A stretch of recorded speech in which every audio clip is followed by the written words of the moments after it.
Hello student. So how was your life now? So now we have to start with the new chapter of your first term, that is electrolysis. Okay, and the word electrolysis is made up of two words: electro meaning flow of electron, and lysis means separating. So this is a so what is the sum of the definition of electrolysis? The chemical decomposition of chemical compound through brought by passing electric current. Such a chemical process is called electrolysis. So what is once again, what is electrolysis? When we have to pass the current to any chemical compound, the chemical changes take place, that is known as a electrolysis. So we so far we have to know about the conductor and insulator. So what is the conductor? Conductor are the element which conduct electricity, like we have a copper, aluminium, iron and all alloys, and they conduct electricity both solid and as well as a liquid state. So, and what is a non-conductor? The substance which do not conduct electricity, that is known as a non-conductor. Like we have a sulfur and all the non-metal except graphite, they are the non-conductor. So what is the difference between here? The electrolysis, we have to take now compound. In conductor we have to take the elements. Right now we have to take, like suppose I am taking the your NaCl. So NaCl, it will conduct, it is a compound. Firstly it will conduct electricity in molten and aqueous state. So the substance which conduct electricity in aqueous and molten state. Molten mean पिघला हुआ, ठीक है. molten का मतलब क्या है? पिघला हुआ. तो that substance is known as a electrolyte firstly. So this is a new definition. Firstly I'm going to tell about that electrolyte. So the substance, like we have a NaCl which conduct electricity. It will conduct electricity when in molten and as well as the aqueous state. So aqueous state we have to take a sodium chloride solution, and we have to take anode and cathode, join it with the battery, it will conduct electricity. In molten state we have to heat the substance, then it will be conduct electricity. Okay, so this is the electrolyte. Like example is in front of you NaCl. There are so many, like copper chloride also, that is also electrolyte.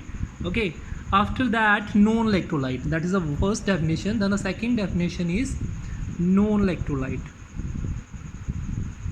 So non-electrolyte, it is pretty clear from the word. Non means which do not conduct electricity. So simple. So we can say that a substance which do not conduct electricity is called non-electrolyte. Like we have example, sugar solution. Okay, so this is the electrolyte, non-electrolyte. This is the difference between electrolyte and non-electrolyte. Okay, and what is electrolysis? Once again, in any chemical substance in aqueous as well as in molten state, when we have to pass the current, it will change into chemical process. It will produce chemical change.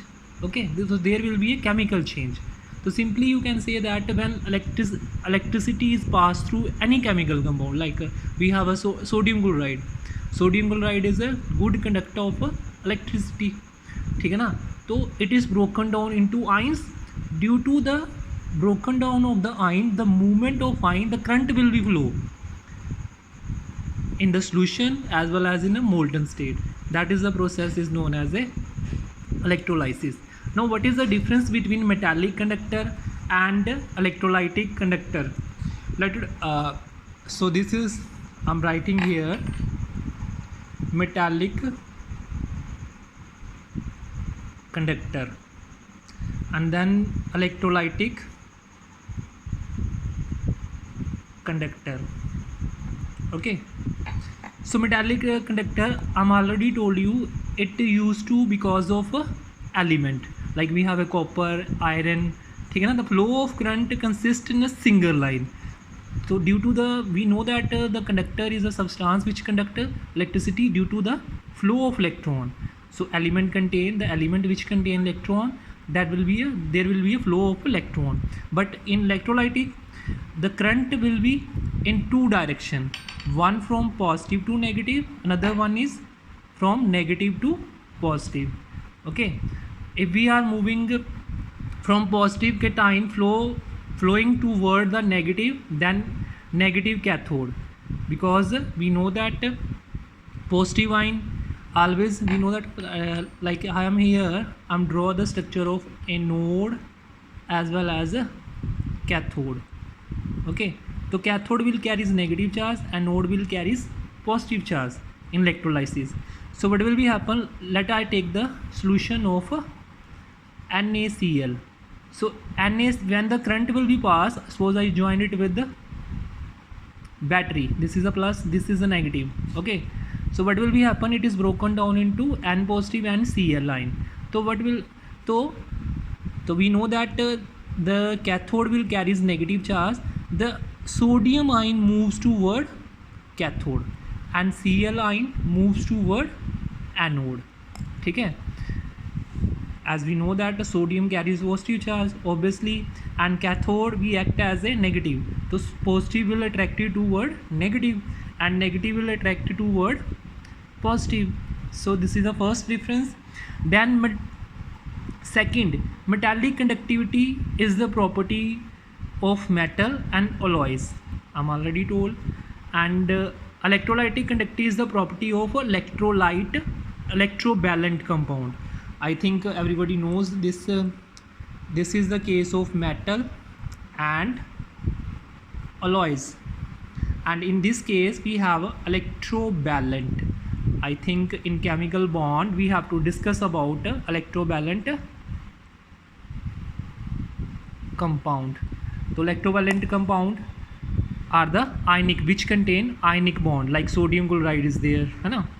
Then third difference is metal, both in solid and liquid state they are good conductor of electricity, and on the other hand electrolyte are good conductor only in aqueous solution or in molten state. So the electrolyte will conduct electricity in molten as well as a molten state. No change of form or composition occur during the conduction of electricity. If I pass the current pass through due to the metal like copper, so there is no any chemical change take place, that is it is a physical process. But right here when I pass the electricity in sodium chloride, okay, so it is broken down, है ना. So there will be chemical change, so that involves the chemical change. So then example of electrolyte in case of acid. Now we have to take some example of electrolyte in case of acid, like sulfuric acid, we have nitric acid, so many, phosphoric acid is there. Okay, then we have to base. Similarly, the base are NaOH is a base, KOH is a base, ammonium hydroxide, calcium hydroxide is also there. Then salt, one example I'm already take, that is the sodium chloride and the copper sulfate. We have potassium bromide, okay, lead bromide, potassium bromide you can also take. Okay, so these are the salt which conduct electricity, and the acid as well as a base which conduct electricity. And electrolyte having two type, one is a strong electrolyte, another one is weak electrolyte. Okay, so what is the difference between strong electrolyte and weak electrolyte? So we have a difference here. Electrolyte which allow the large amount of electricity, means in which let us suppose we can say that 10 ampere current will be flow, and a weak electrolyte, I said that let it be 1 or 2 ampere current will be flow. So that is a weak electrolyte. Then they are good conductor of electricity, they are poor conductor. I am already told that only hardly I'm taking the example of 10 as well as a 2.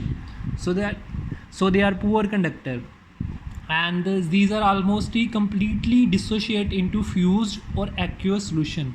So fused means again melted. Fused or molten is the same word. Okay. And in case of weak electrolyte, these are the partially dissociate fused aqueous solution state. Okay, they are partially, they are not fully dissociate.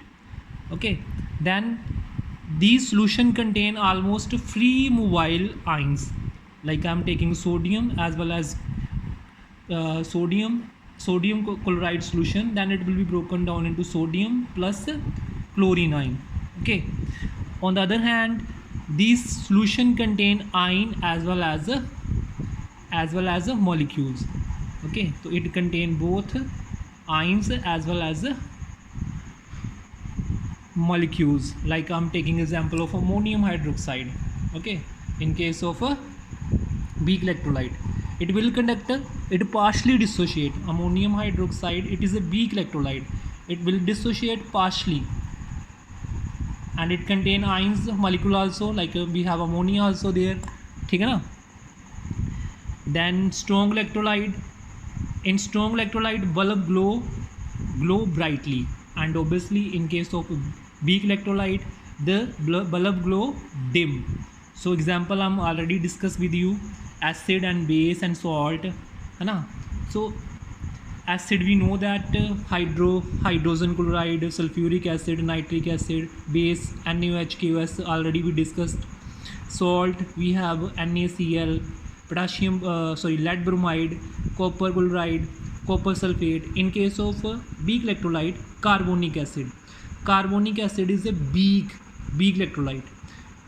It partially dissociate, it is not fully ionized. Suppose I have a solution of carbonic acid, I have a 10 ml solution, it partially dissociate, means let it be 1 ml or 2 ml solution is broken down, rest is remain as a molecule form. Okay, then base, ammonium hydroxide, calcium hydroxide, and salt like ammonium carbonate and lead acetate. Then acid, base and the salt as electrolyte.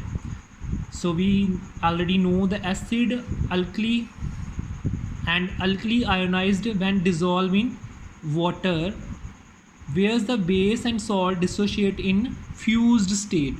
Fused are already told that in melted state, and their aqueous solution into free mobile ions. So what will be happen if we have to take acid or alkali, the ions will dissolve in water, and whereas the base and salt they dissociate into fused mean molten as well as melted, ठीक है ना, in their aqueous solution or free mobile ions. Okay, they can classified in strong and weak electrolyte depend upon the degree of dissociation. So what is the degree of dissociation? So we have a definition here, degree of dissociation. We can, by this definition we can say that particular substance is a weak electrolyte or strong electrolyte. So let it be that what is the definition of a degree of dissociation? That is the number of molecules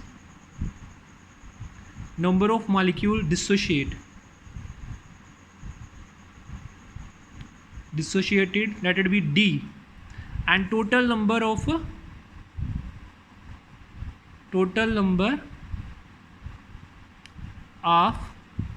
molecule into 100. ठीक है, so this is the your definition of a degree of dissociation. Okay, so alpha. Then some example here, example of ionization and electrolytic dissociation of acid base. So we have some example here, like we are take strong electrolyte. strong electrolyte, once again I'm told you that telling you that when the substance is completely dissociate. If I take a 10 ml solution, it completely dissociate. Okay, let it be HCl, nitric acid is there, sulfuric acid is there, they are strong electrolyte. Then weak electrolyte, we have already take the example, that is of acetic acid, informic acid, they partially dissociate. Then strong electrolyte in the form of base like potassium hydroxide, sodium hydroxide, lithium hydroxide. Weak electrolyte are ammonium hydroxide and calcium hydroxide. On the other hand, we have a strong electrolyte in the form of salt. We have lead bromide, copper chloride, silver nitrate, and weak electrolyte like ammonium carbonate and lead acetate. Okay, so this is all about the electrolysis. Now we will discuss next topic in the next video. Okay, that's for